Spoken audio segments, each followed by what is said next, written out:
So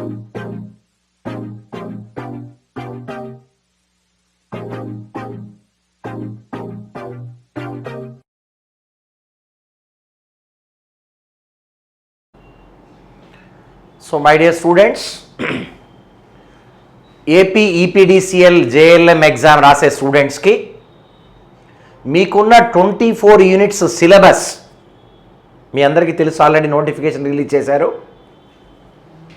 next month 10th exam ఉంది.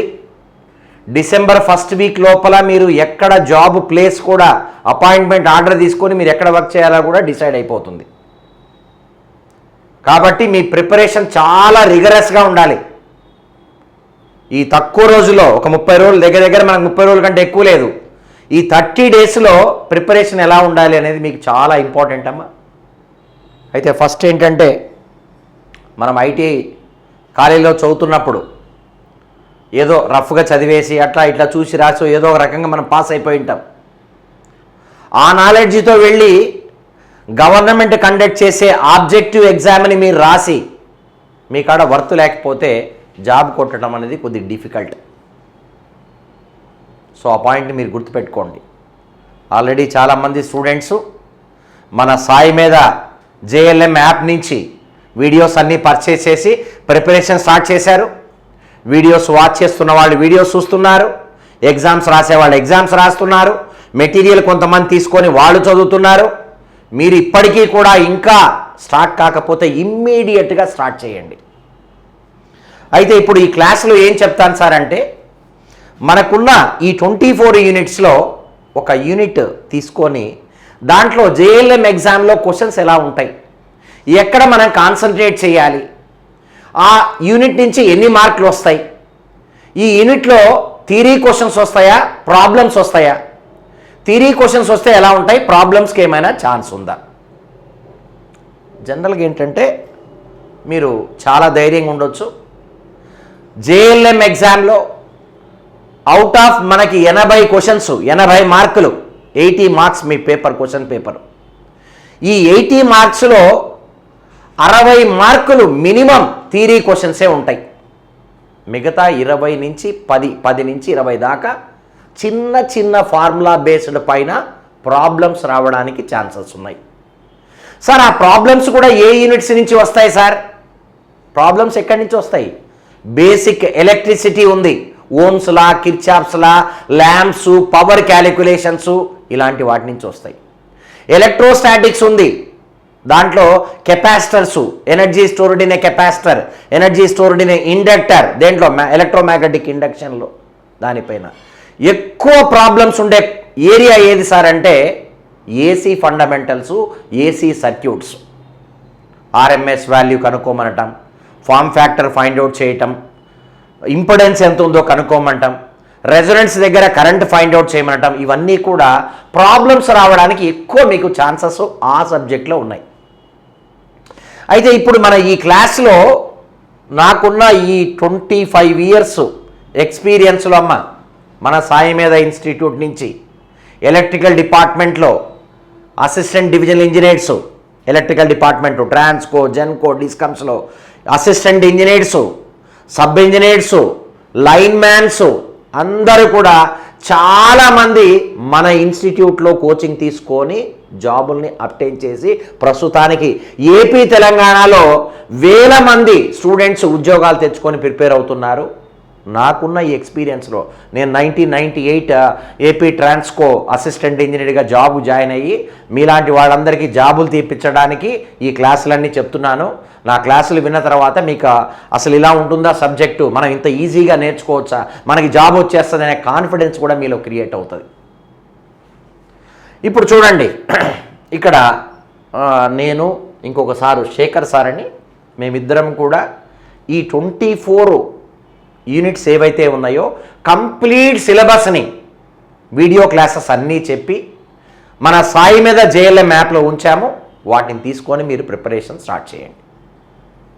మీకు ఏదైనా డౌట్ వస్తే మన కరెస్పాండింగ్ నెంబర్స్ స్క్రోల్ అవుతూ ఉంటాయి కింద. ఆ స్క్రోల్ అవుతున్న నెంబర్స్కి మీరు కాంటాక్ట్ చేస్తే ఇమ్మీడియట్గా యాక్టివేట్ చేస్తారు మీ నెంబర్స్ని. చూడండి సార్, మన ఇప్పుడు సెలెక్ట్ చేసుకున్న టాపిక్ ఏంటంటే ఎలక్ట్రికల్ వైరింగ్ సిస్టమ్స్. ఏంటిదమ్మా? Electrical wiring accessories, wiring tools and wire joints. జనరల్గా ఒక ఐటీఐ లెవెల్లో విద్యార్థులకి ఇలాంటి సబ్జెక్టు పైన ఎక్కువ క్వశ్చన్లు వస్తాయి. ఎందుకని సార్? ఒక ఎలక్ట్రికల్ ఐటీ అంటే మన డ్యూటీ ఏముంటుంది? పోల్ ఎక్కాలా, వైర్లు కట్ చేయాలా, వైర్లు కనెక్ట్ చేయాలా, వైరింగ్ సిస్టమ్స్ చెక్ చేయాలి. నీకు జూనియర్ లైన్ మ్యాన్కి ఉండే డ్యూటీస్లో ఈ వైరింగ్ కూడా ఒక పార్ట్ ఆఫ్ డ్యూటీ. అందుకోసము జేఎల్ఎం ఎగ్జామ్లో మినిమం ఒక 5 మార్కులు 5 మార్క్స్ ఈ యూనిట్ నుంచి మీకు క్వశ్చన్స్ వస్తాయి. అందులో కూడా ఎక్కడి నుంచి వస్తుంది అంటే మస్ట్ అండ్ షుడ్గా గుర్తుపెట్టుకోండి. మీరు ఎగ్జామ్ రాసి వచ్చిన తర్వాత మళ్ళీ నా వీడియో చూడండి, ఎంసీబీ నుంచి క్వశ్చన్ వస్తుందమ్మా. Miniature circuit breaker. ఎందుకు సార్ ఈ ఎంసీబీ నుంచి మాత్రమే క్వశ్చన్ వస్తుందని చెప్తున్నావు? మిగతా ఇంత సిలబస్ ఇక్కడ రాసేసి ఉంటే ఎందుకలా? మీ సిలబస్ రాసినప్పుడు ఏం రాశాడు తెలుసా? రీసెంట్గా వాడుతున్న స్విచ్చెస్ పైన మీరు చదువుకోండి అని చెప్పాడు. ఇంతకుముందు ప్రతి ఇంట్లో మీరు చిన్నప్పుడు గమనించుంటారో లేదో, ప్రతి ఇంట్లో ఫ్యూజులు ఉండేవి. మన ఇంటికి రాగానే సప్లై రాగానే ఫ్యూజ్ ఉండేది. ఇప్పుడు ఇంటి దగ్గర సప్లై రాగానే ఫ్యూజులు ఉంటున్నాయా? మినియేచర్ సర్క్యూట్ బ్రేకర్స్ ఉన్నాయి, ఎంసీబీలు ఉన్నాయి. ఏదైనా నీకు ఏసీ ప్రాబ్లం వచ్చింది, దానికి సంబంధించిన ఎంసీబీ మాత్రమే ట్రిప్ అవుతుంది మనకి. ఏమడుగుతాడు సార్ దీంట్లో క్వశ్చన్? అసలు ఎంసీబీ స్టాండ్స్ ఫర్ అంటాడు. ఎక్కడో నేర్చుకొని పోతే ఐటీ లెవెల్లో MCB stands for minimum circuit breaker, maximum circuit breaker, miniature circuit breaker, అలా క్వశ్చన్ అడుగుతాడు. ఎప్పుడైనా ఒక సిలబస్ చదువుతున్నప్పుడు అసలు అది ఏంటి, ఎందుకు అని పూర్తిగా నేర్చుకోవడానికి ట్రై చేయండి. ఇది ఎంసీబీ అంటే మినియేచర్ సర్క్యూట్ బ్రేకరు. సార్ ఈ మినియేచర్ సర్క్యూట్ బ్రేకర్ అనేది దేనికి వాడతారు సార్? నా క్వశ్చన్. ఇప్పుడు ఫర్ ఎగ్జాంపుల్ ఆప్షన్ ఏ ఓవర్లోడ్స్కి వాడతాము. దేనికి సార్? ఓవర్లోడ్స్కి వాడతాము. ఆప్షన్ బి షార్ట్ సర్క్యూట్కి వాడతాము. ఇప్పుడు చెప్పండి, ఈ రెండిట్లో దేనికి వాడతారో చెప్పండి. Can you give the answer? మీరు ఆన్సర్ చేయగలుగుతారా? మీరేం చేయాలంటే ఆప్షన్ సిని కూడా మీరే కనుక్కునేటట్టు ఉండాలి. అలా చదవాలి. ఇప్పుడు మినియేచర్ సర్క్యూట్ బ్రేకర్ ఎందుకు వాడతాము అంటే ఓవర్లోడ్స్ వచ్చినా కూడా ట్రిప్ అవుతుంది, లేదా షార్ట్ సర్క్యూట్స్ జరిగినా కూడా ట్రిప్ అవుతుంది. ఓవర్లోడ్ అంటే ఏమని? మనము వాడాల్సిన కరెంటు కంటే ఎక్కువ కరెంటుని తీసుకోవడం. ఇప్పుడు నువ్వు 5 యాంపియర్స్ కని ఫ్యూజ్ తయారు చేసి కనెక్ట్ చేసి ఉంటావు. నువ్వు కనెక్ట్ చేసిన లోడ్ 5 యాంపియర్స్ కంటే ఎక్కువ తీసుకుంటుంది అనుకోండి, అప్పుడు కంపల్సరీ ఈ fuse miniature circuit breaker operate కావాలి.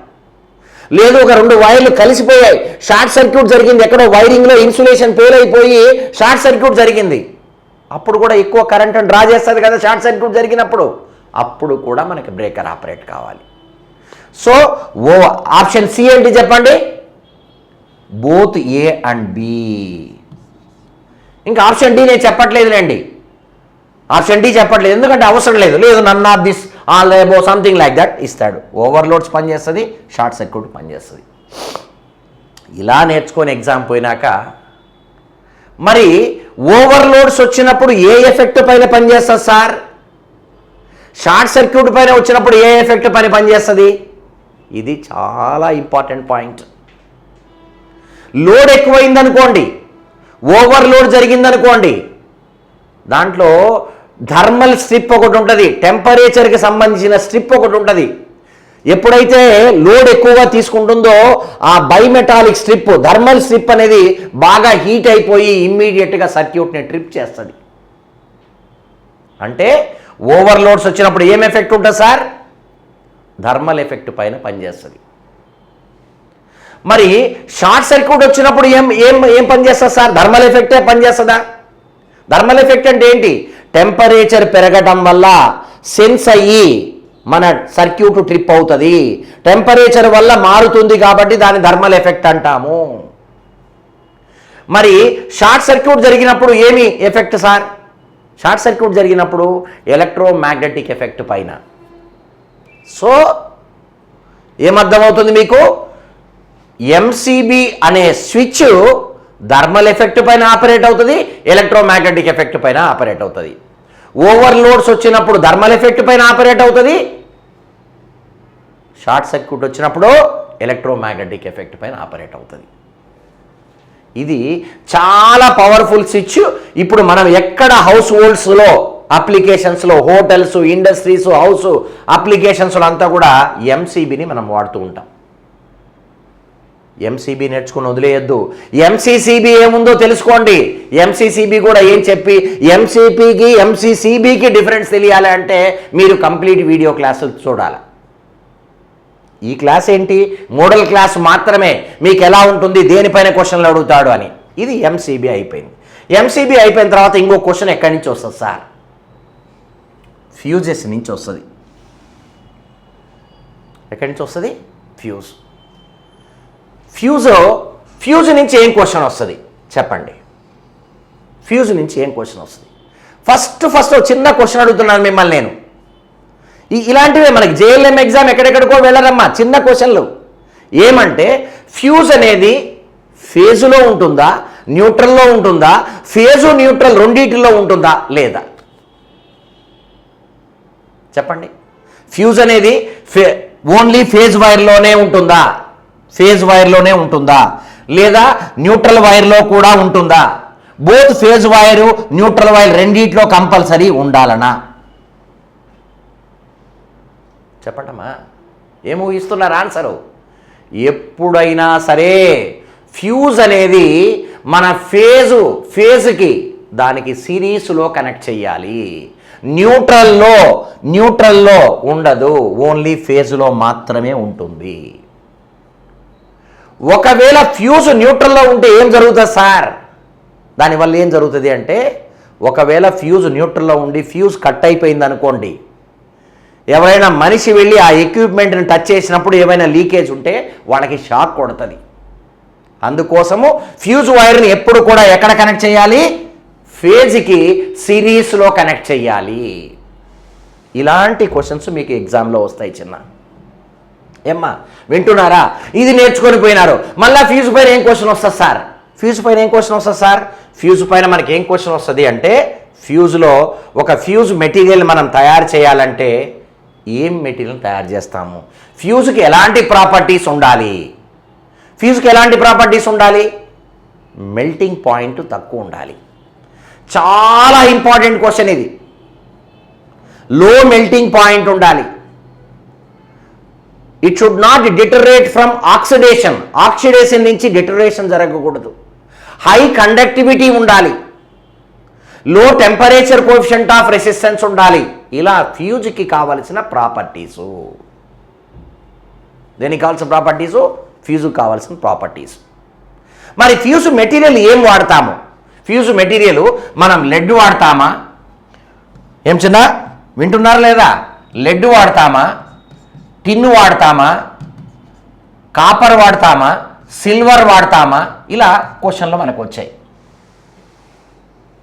జనరల్గా మనము ఫ్యూజ్ మెటీరియల్ 10 amperes లోపలైతే 10 amperes లోపల రేటింగ్ను ఉపయోగించుకోవాలనుకుంటే లెడ్, టిన్ను రెండింటిని కలిపి ఉపయోగిస్తారు.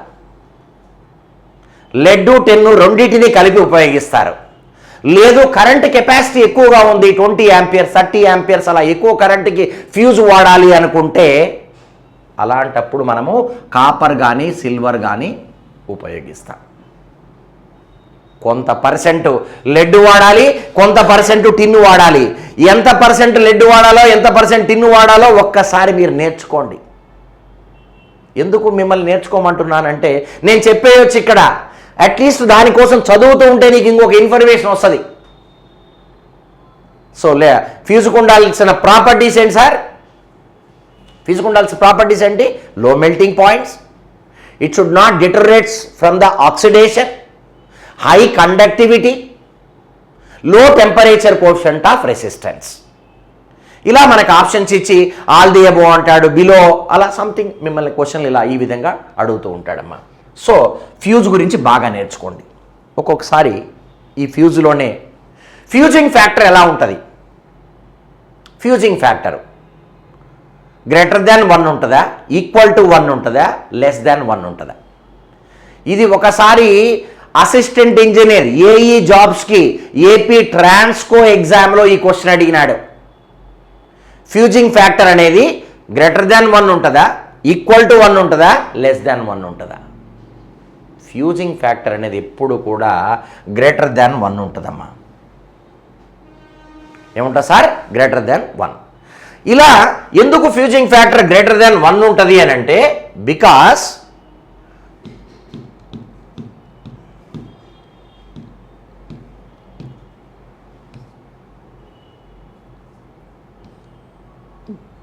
ఫ్యూజింగ్ ఫ్యాక్టర్ ఎందుకు గ్రేటర్ దాన్ 1 ఉంటుంది అంటే, fusing factor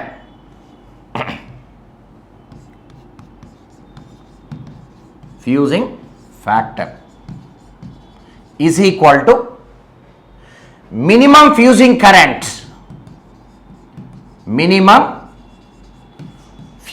current, divided by the rated current of the fuse. ఒక్కొక్కసారి ఈ డెఫినేషన్స్ కూడా మిమ్మల్ని అడుగుతారు, అందుకోసం ఇది చెప్తున్నాను. Sir rated current of the fuse అంటే ఏంటి సార్? ఇప్పుడు ఇది ఒక ఫ్యూజ్ వైర్. ఈ ఫ్యూజ్ కాలిపోకుండా, మెల్ట్ కాకుండా ఎంత కరెంట్ అయితే దీంట్లో పాస్ కాగలుగుతుందో అది రేటెడ్ కరెంటు. మరి మినిమం ఫ్యూజింగ్ కరెంట్ అన్నాను. ఫ్యూజింగ్ అంటే ఏంటి? మెల్ట్ అయిపోవటం. ఏ కరెంట్ దగ్గర అయితే ఫ్యూజ్ మెల్ట్ అయిపోయిందో ఆ కరస్పాండింగ్ కరెంట్ని, దానికి సంబంధించిన కరెంట్ని మనము ఫ్యూజింగ్ కరెంట్ అంటాం. మరి ఈ మెల్ట్ అయిపోయే కరెంట్ ఎక్కువ ఉంటుందా, నార్మల్గా బాగా కరెంటుని అలో చేసే కరెంట్ ఎక్కువ ఉంటుందా? మెల్ట్ అయిపోయింది అంటే దానికి మించిన కరెంటు దాంట్లోకి వస్తేనే మెల్ట్ అయిపోతుంది. అది బాగా సేఫ్గా కరెంటుని క్యారీ చేస్తుంది అంటే అది ఎక్కువ కరెంటు కాదు. కాబట్టి ఈ పాయింట్ నేర్చుకుంటున్నప్పుడు ఈ పాయింట్లో మనకి ఏమర్థమైంది? ఫ్యూజింగ్ కరెంట్ అనేది రేటెడ్ కరెంట్ కంటే ఎక్కువ ఉంటుంది కాబట్టి ఫ్యూజింగ్ ఫ్యాక్టర్ గ్రేటర్ దాన్ 1 ఉంటుంది. చిన్న ఈ ఫ్యూజింగ్ కరెంట్ అనేది దేనిపైన ఆధారపడి ఉంటుంది అని అంటాడు. ఒకసారి సబ్ ఇంజనీర్ ఎగ్జామ్లో, తెలంగాణ స్టేట్ సబ్ ఇంజనీర్ ఎగ్జామ్లో ఈ క్వశ్చన్ అడిగినాడు. ఏంటి సార్ ఈ క్వశ్చన్ అంటే, ఫ్యూజింగ్ కరెంట్ ఇక్కడ రాశాను కదా, fusing current is equal to K into D to the power of 3/2. K into D to the power of 3/2 అంటే K అనేది కాన్స్టెంట్ అమ్మా. K అనేది constant. Current is directly proportional to I అంటే fusing current. ఇక్కడ current is directly proportional to D to the power of 3/2. ఏంది sir D అని రాసినావు? D అంటే మాకు తెలిస్తే కదా సార్. D అంటే diameter of the conductor, diameter of the fuse. Fusing current అనేది అది ఏ మెటీరియల్తో తయారు చేశామనే దానిపైన ఆధారపడి ఉంటుంది, దాంతోపాటు డయామీటర్ పైన కూడా ఆధారపడి ఉంటుంది. ఇలా మీకు మన సిలబస్లో ఈ యూనిట్లో ఇంకా మిగతా ఏంటమ్మా మళ్ళీ కమింగ్ క్లాసెస్లో మీకు చెప్తాను. ఇప్పుడు వీడియో చూడండి. కంప్లీట్గా ఈ 24 యూనిట్లు మీరు చదువుకోవాలి, మంచిగా చదువుకొని జాబ్ తెచ్చుకోవాలి అనుకుంటే ఇమ్మీడియట్గా ఆ కింద స్క్రోల్ అవుతున్న నెంబర్స్కి మీరు కాంటాక్ట్ చేసి చూడండి. ఇలాంటి ఫ్రీ క్లాసులు మీరు చూడాలనుకుంటే మన సాయి మీద ఛానల్ని సబ్స్క్రైబ్ చేసుకొని ఎప్పుడైనా ఫ్రీ క్లాసెస్ చూడండి. అన్ని ఫ్రీ క్లాసులు ఉండవమ్మా. స్ట్రక్చర్డ్గా పద్ధతిలో అన్ని క్లాసులు కావాలి అంటే మన సాయి మీద JLM యాప్ డౌన్లోడ్ చేసుకొని మీరు క్లాసెస్ని వాచ్ చేయండి అమ్మా. Thank you. All the best.